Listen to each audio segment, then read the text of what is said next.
কুড়িগ্রামে হাতপাখার নেতা মুফতি সৈয়দ মোহাম্মদ ফজলুল করিমের আগমন এলাকায় নতুন মাত্রার যোগ।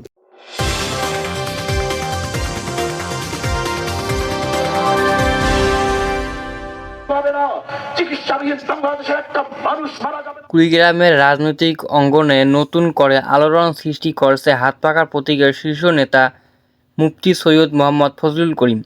21 জুন 2025 তিনি জেলা সদরে এসে পৌঁছান এবং স্থানীয় নেতাকর্মীদের সঙ্গে মত বিনিময় করেন। তার আগমনকে ঘিরে শহরে উৎসাহ উদ্দীপনার সৃষ্টি হয়েছে।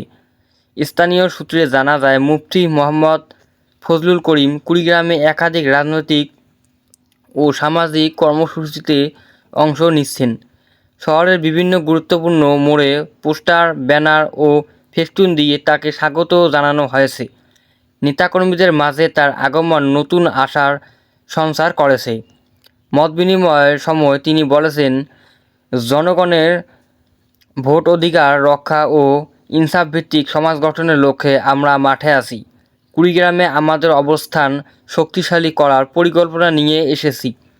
এছাড়াও তিনি আগামী জাতীয় নির্বাচনে হাতপাখা প্রতীক নিয়ে ব্যাপকভাবে অংশগ্রহণের ঘোষণা দেন এবং এলাকাবাসীর দোয়া ও সমর্থন কামনা করেন।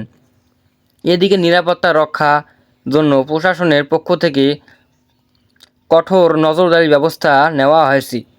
শহর জুড়ে পুলিশ সেখানে নজরদারি দিচ্ছিল। সেখানে কমপক্ষে 2 থেকে 300 আইনশৃঙ্খলা বাহিনী ছিল। এরকম ভিডিও পেতে আমাদের চ্যানেলটিকে সাবস্ক্রাইব করে পাশে থাকা বেল আইকনটিতে ক্লিক করুন।